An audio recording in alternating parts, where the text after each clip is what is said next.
Hello, hello.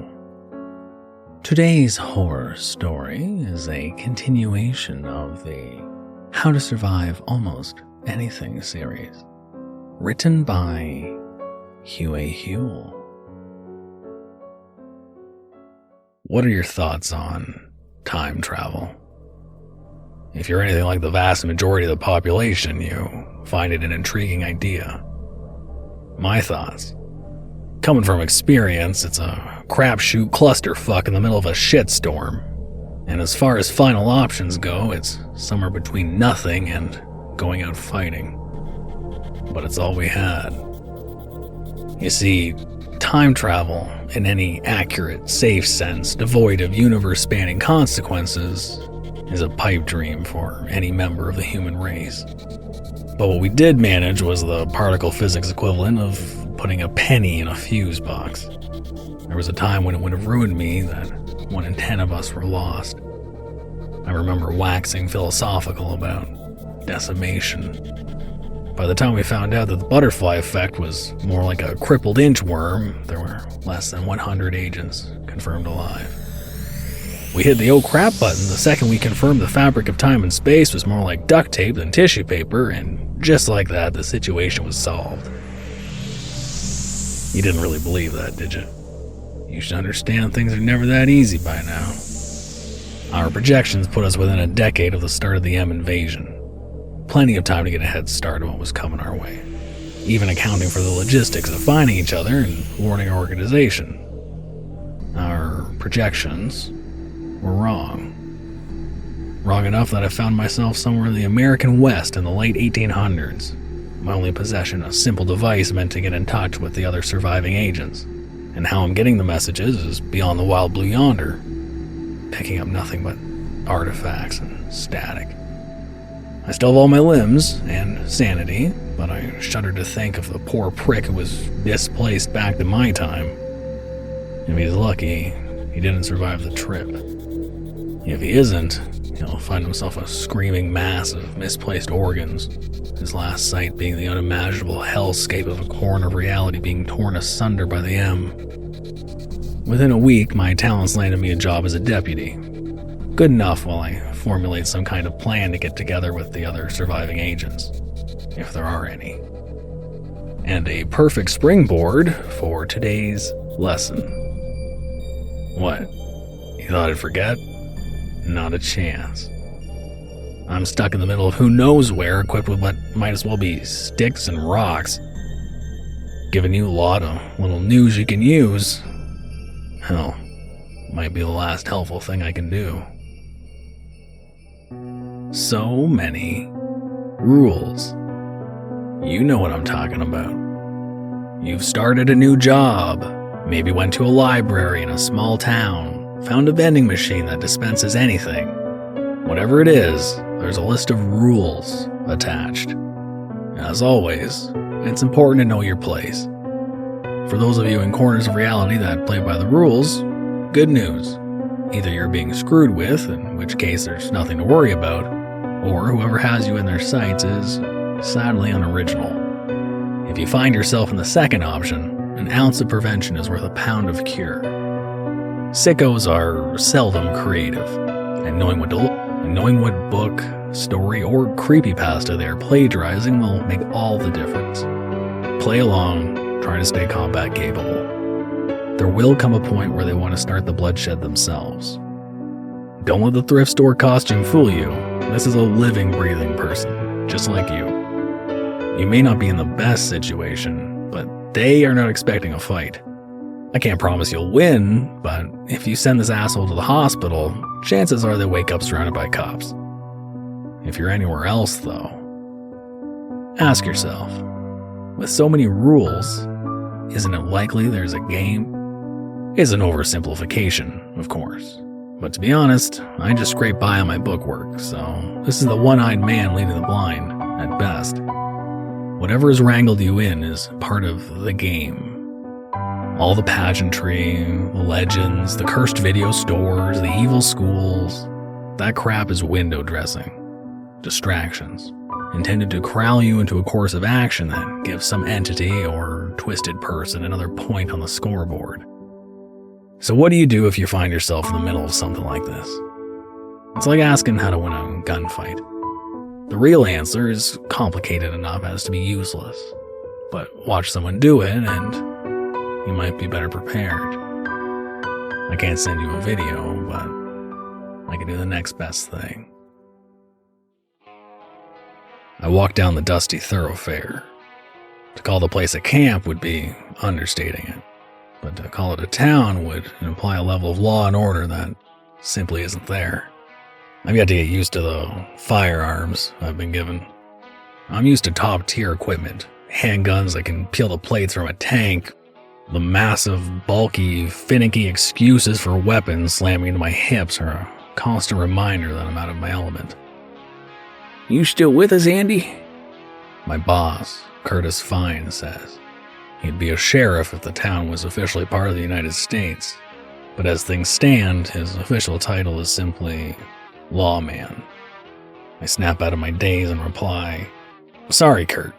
Wool gathering," as we make our way back to the town jail. The sun is setting as he opens the thick wooden door. A dry, musty odor permeates the building, motes of dust catching the muted rays of light through the flawed windows. Curtis brings out a brown bottle and 2 shot glasses. They have drops of dried brown alcohol stuck to them, and I have to actively put thoughts of hygiene out of my mind. I've been thrown through space, time, and likely reality, but I still find the sheer amount of gross to be one of the most off-putting things about my situation. Curtis pulls a heavy wooden chair over to the rickety table where we eat, play cards, and pass the time. He pours 2 shots and gets a look on his leathery face that is half embarrassment, half somber reflection. Kurt is older than me by about a decade, and while he isn't as stout as yours truly, he is a tall, severe-looking man with a mustache that hangs to his chin, and a mean streak that makes me wonder what he would have gotten up to if he had not been in possession of one of the best moral compasses I've come across. You ever come across something you can't explain, Andy? Kurt says, taking a shot like it was going to bolt out the door. I do the same, and Kurt immediately fills up the glasses again. More than you'd think, I say with a chuckle, curious as to where this conversation is going. Kurt slams another shot before he speaks. Then I hope you intend on keeping an open mind while I talk. He lights up one of his almost comically thin cigars, the sweet odor immediately wafting through the jail. I've never seen a ghost, nor spirit. In fact, I always thought those were for idiots or drunks. Never paid any mind to tall tales of when to go or skunk apes. But this town has a problem, one I can't explain. There's an establishment. Looks the same as any other, but there's something wrong. People go in, they don't come out. Or they come out changed, missing some part of them. Most folks, they know enough just to steer clear. But every so often they get some poor piss pot or traveler. And lately, it's been getting worse.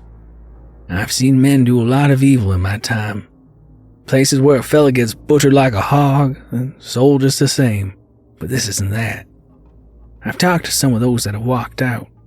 I've seen men broken in the mind in war, and the worst of them, they can't hold a candle to the types of strange coming out of the survivors of this place. You seem to have some sand. You brave enough to do a little scouting? The man has a poker face to rival a painting. I can't tell if he's yanking my chain, having a mental breakdown, or legitimately laying out a dark secret. I take one of the shot glasses, filling it about halfway. I've been a little coy as to what I can and can't do, and if you're quick on the uptake, I hope you realize I'd never spell out all my tricks where just anyone could read them. But let me say this. I'm just a man, and as far as it goes, maybe a little ahead of the curve in my field, depending on who you ask, that is. That being said, I'm an individual that was selected from not only billions of possible candidates, but from several different versions of who I am. I'm no superhero, But chances are, if I'm among folks that walk through life never having to come face to face with the parts of the universe that don't make sense, no one is beating me in darts, a deadlift, or a 100-meter dash. I wasn't born this good. Training, luck, and medical treatment I can't even begin to explain gave me more than a little help. I moved the shot glass to an uneven section of the table. It sits on a bump that you wouldn't even know was there if you didn't know how to look. I begin to deftly spin the glass, small, almost imperceptible movements of my index finger, making it rotate. It gains speed as I talk. Those things you say you've never seen, I have. In fact, without getting into my life story, you could say I'm an expert. I'd help you regardless, but I'd ask if I gave you a hand, you return the favor. Once all this is settled, I need to strike out, get a hold of some of my people. I might need cash, I might need horses, or for you to call in favors from wherever you have to call them in from. Either way, I'll go in tomorrow, have a talk with whatever is hiding out, and come to some kind of arrangement. Be a weight off my shoulders to hear you say your aid doesn't end with my pay and a drinking buddy. I bring my hand down on the table, just hard enough that the glass bounces. It stops rotating as it hits the table, the liquid rising in one intact orb due to the impact. In the 10th of a second before centrifugal force sends the liquid spraying, I invert the shot glass, slamming it down on the table. The liquid rests, still, undisturbed, contained between the wood of the table and the glass. Kurt isn't awestruck. He simply sits in his haze of tobacco. What may be the flicker of a smirk or a trick of the light plays at the corner of his mouth. You are a strange one, Andy, but I have a feeling you came by it honest. I'm just praying it's from the things you've seen, not the things you've done. Kurt's tone tells me that he's seen people changed in more than a supernatural fashion. No, I'm not bringing my guns. First, if worst comes to worst, I've got as much faith in their stopping power as I do in any 2-pound piece of metal. Second, what I do isn't all that different from regular old lawman shit. I'm hoping this can be taken care of with a smile and a talk. I don't want any collateral damage. But relax, I've done this a million times. If things go south, we'll likely have the guns and drunks to come out on top. If not, whatever this is wouldn't bother with this sneaky shit. It won't get there, though. I'll kick its ass or scare it away enough that it moves on. It's like brewing coffee. I can do it in my sleep. I say to Kurt as we leave the dining area of a local bar. I'm still not used to the constant smell of horse shit, nor the certainty that I will spend most of my days with it smeared up to my knees. My breakfast threatens to make a run for it, but I avoid this for the third straight day. I'm almost proud of myself. Curtis points to the building. Unremarkable, but my suspicions are immediately raised for one reason. Till this moment, I'd not noticed it. More than that, if you asked me 2 days ago, I don't know if I could have told you exactly what stood in the space between an abandoned dry goods store and the town livery. No windows, no signs, just a flat, square building with a splintered door. Not the most ominous place I've ever seen, but something that stands out to people who know what they're looking for. For a second, I regret not bringing the guns. Then I realize I don't regret not bringing the guns I have. I regret not bringing the guns I need. Under optimal circumstances, I can requisition a bullet that can ruin just about anything's day. At the moment, though, that is a faint memory. I stand in front of the door for a moment, looking for any kind of rune, script, or marking that would give me some idea what I'm walking into. No such luck. I push the sun-bleached door. It swings silently open, revealing a tiny, almost lightless anteroom. I step inside. One lonely lantern provides me just enough light to see two things: a yellow faded list and a hat rack carved from some kind of ebony wood. The top of the list reads, "Rules to live by." For Christ's sake. I have no respect for things that hide behind a web of BS theatrics and pretentious setup. You need me to lose a finger on a Tuesday while wearing a red shirt so you can get some metaphysical good boy points? Fine, ask me nicely or put a gun to my head. But that is never the way with these things. In my opinion, it's why they haven't managed to do a damn bit of real damage in human history. But I digress. I get bored by the fourth rule and just start scanning, looking for little clues as to which ones are actually important. I check to make sure I have some gold dust on me and take a deep breath before opening the dark red double doors, rules number 8 and 24 respectively. Trust me, you are not missing any thrilling occult knowledge not knowing the full contents of the list. At first, I think I'm entering a saloon or brothel. I see a bar and stairs leading to small, cheap-looking rooms. But as I look around, I see a counter with a till from a general store, a wall holding various mining gear, and even what looks like a pulpit and pews. The place is massive on the inside, several times bigger than should be possible.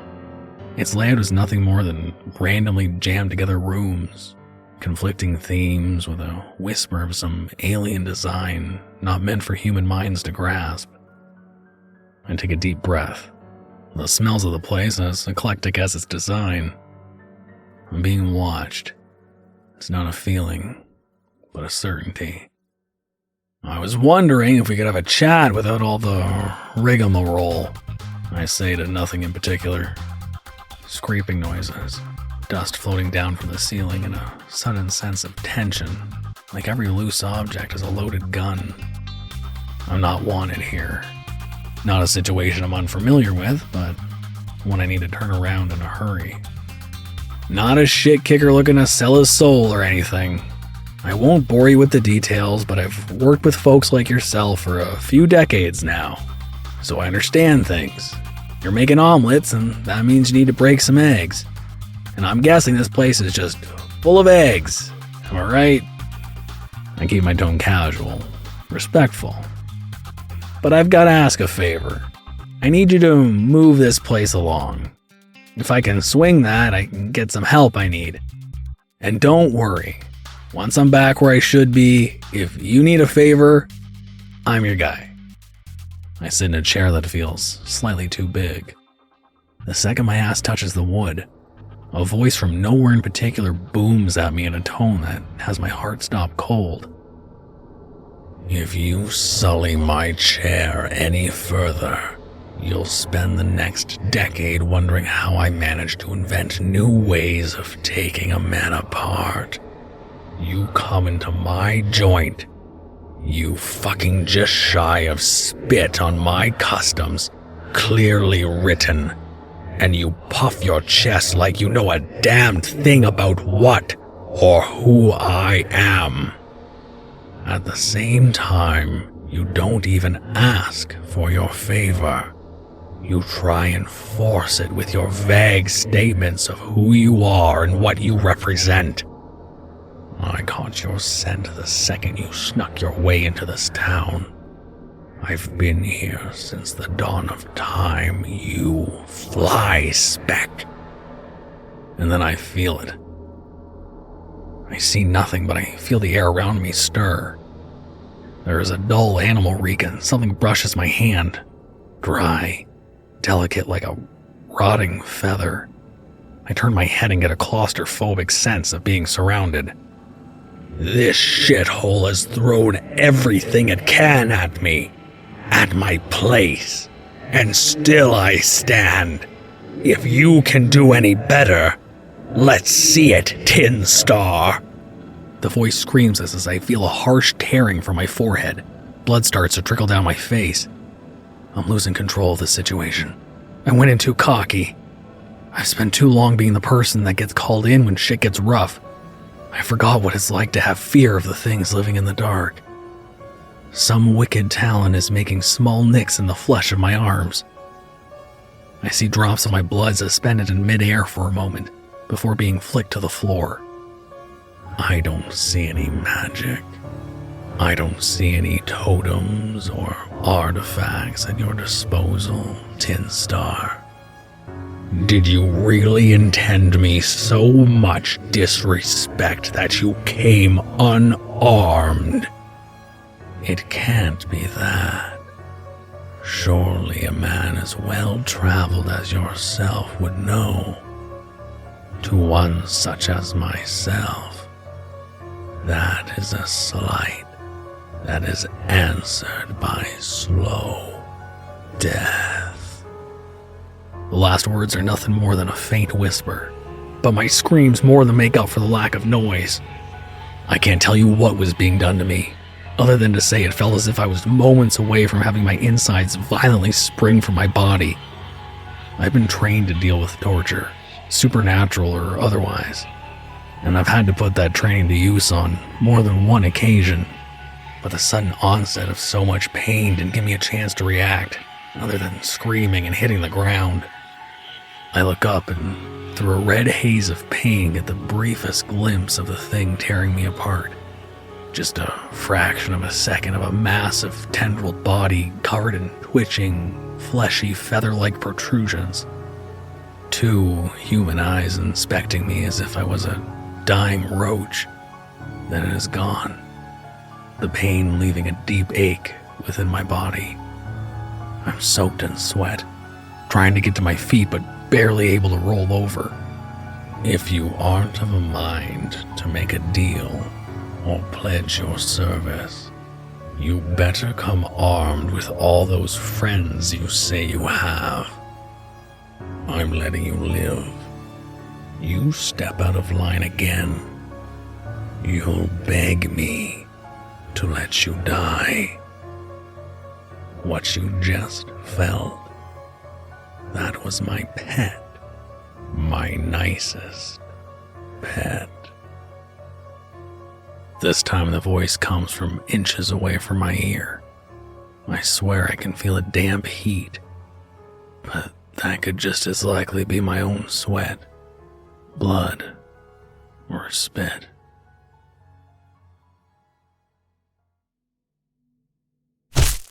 I don't even have time to agree before I find myself somehow outside, bouncing and skidding through the sewage-strewn streets, to the shock and horror of about a dozen onlookers.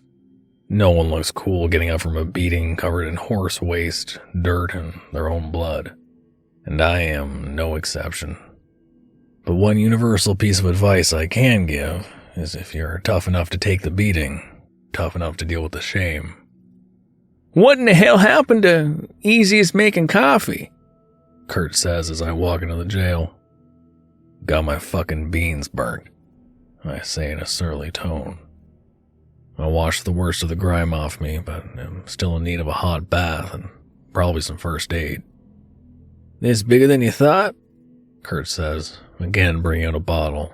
This time, smeared as I am in filth, I don't judge the stains on the shot glasses I down 2 back to back. I don't think so. Just more of a prick than I anticipated, but you know what? After taking this ass kicking, I think I'm going to enjoy sinking to his level. Tomorrow, we get as many people as we can that can hit the broadside of a barn and show this thing that humans have come a long way since the days of torches and pitchforks. My 3rd shot goes down in the middle of this angry rant, the overproof booze relaxing me somewhat. We tried something like that before, Andy. Rigged up a couple dozen bundles of dynamite. Didn't put a scratch on the place. Kurt says with a shake of his head that tells me his faith in me is starting to wane. I have a feeling this thing, let's call him Lem, so we can stop sounding like idiots. He's a sprinter, not a long-distance runner. Tomorrow we find out if I'm right. I take the bottle with me to the local bathhouse and hope against logic that I'm early enough in the day that the water doesn't have more bacteria than I do. By 10 a.m., I've whittled the group of 40 people Kurt found down to the best 20, just shy of 24 men and women, who were not necessarily the best shots, but who seemed to be in the best condition. Thick cords of muscle honed by mining or farming were perfect for the graceless mechanical gunplay that was required. By lunch, crates and stools were set up across the street from Lem's place, and my simple instructions were given and understood by all involved. All you need to do is hit the place, and keep hitting it. The only time that changes is if something comes out. Then you make it stop moving, and put a few extra dozen shells into it to make sure it stays down. By 1 p.m., there is a measured thunderstorm of gunfire.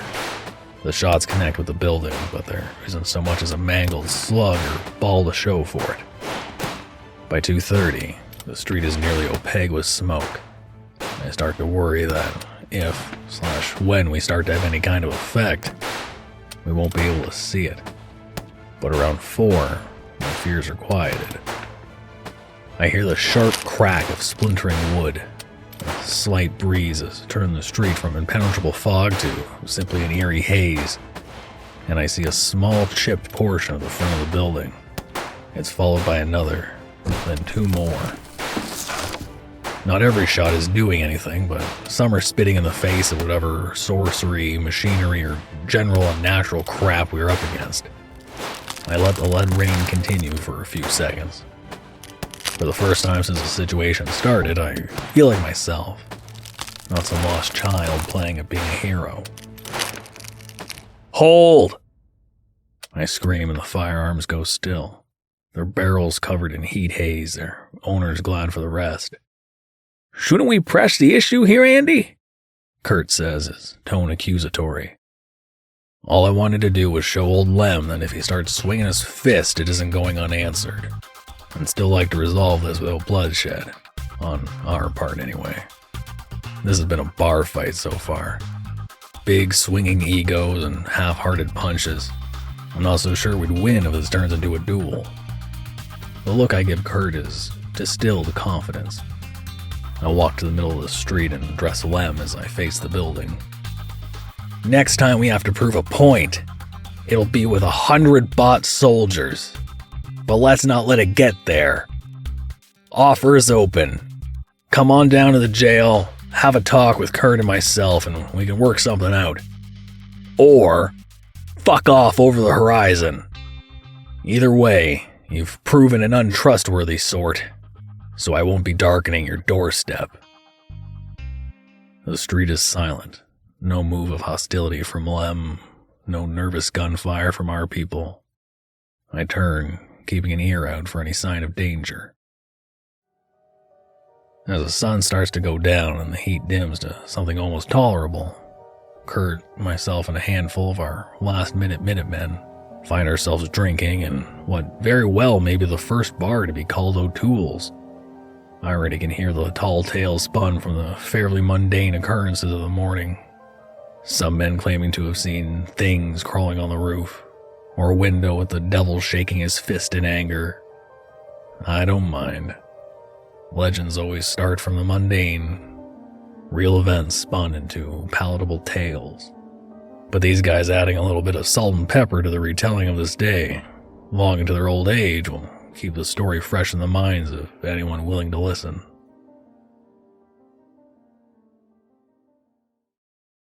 It was late, sometime after midnight, when I heard the sound of thunder for the second time that day. And for the second time, it wasn't caused by the weather. Kurt picked up on what was going on before I did. I've been involved in some hairy situations in my life, but very seldom ones involving enough boots on the ground to be heard long before they're seen. Kurt, though, just from what I'm able to infer, has seen war on a massive scale. The type of horror that humanity needs no help from monsters or demons to create. Our town, Grey Hollow, has a road from the west and one from the east. To the north is scrub forest and mountain ranges and just enough gold, silver, and quartz to keep our miners in enough booze and almost enough food. The south is a massive lake that is passable, but only at its shallowest depths. Something's coming from the west, Kurt says. I've seen the man take a dozen shots at least, but at the moment he seems razor sharp. We grab a couple of lanterns from the jail and go to the city limits. It's too dark to see anything besides handfuls of bobbing lights long in the distance, but the air is already thick with grit and dust. We set up a couple of chairs and a brew pot of coffee on a low-covered campfire. Kurt is quiet, but his silence speaks volumes. He thinks I screwed up, and honestly, I'm not sure he's wrong. I've spent so long with every advantage, being perfectly prepared and immaculately backed up, that I've become cocky. And it's not like it's hard to see. I spent a significant portion of my time as reality was attacked, essentially relating my glory days to strangers a corner of reality away. My nerves are fried as the sun rises. It lazily illuminates a mass of people traveling, large enough that the road is merely a suggestion, a gray cloud of grit rising behind him. Kurt raises a rifle scope to his eye. His face is impassive, but he issues an angry sigh as he hands the scope to me. You have any idea what the hell that is? He says, lighting a cigar. I do. As I focus on the group, I realize how wrong I was thinking it was a group of people. Of course, there were humans milling about in the throng, but by and large, the hundreds of far-off shapes were that of a horde of nightmares. I told you that reality seldom syncs up with the tales you will find, and that's true for the most part. When entities are few and far between, your chances of running into anything you're familiar with are close to zero. But when a continent's worth of horror sometimes forms itself into a tidal wave of fear, you'll get a few dead ringers from the big-name nightmares. And I see them, alongside body-part-wearing humans, formless horrors, and creatures I've killed by the score in better days. But one stands out among them all. It stands close to 10 feet tall, hunched, humanoid. Its limbs are impossibly long, covered with whip-like muscle, and wrapped in a translucent layer of flesh and skin. It wears colors and combinations that would offend a kaleidoscope. Layers of attention-grabbing patterns to give the vibe of a circus ringmaster, cemented in by the massive black and yellow stovepipe hat. As I try to figure out what the hell this thing could be, it turns toward me. Impossible. The horde is at least a mile away, but nonetheless, the ringmaster grins. Piercing yellow eyes set my blood running cold. It raises one gloved hand and waves foppishly. I give the scope back to Kurt, stunned, staring forward. That's a horde, I say. My tone is an apology in and of itself. This was Lem's answer. I may not have wanted bloodshed, but I miscalculated his views on the subject. You'd think someone would have had some issues with them before they wound up on our doorstep. Kurt's statement is a question I promptly answer. They don't get seen unless they want to be. Lucky us.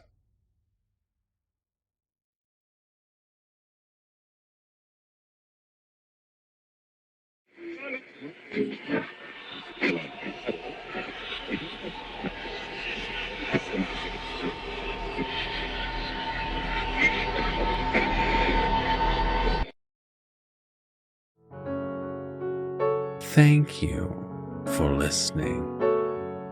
You can probably handle another horror story, right?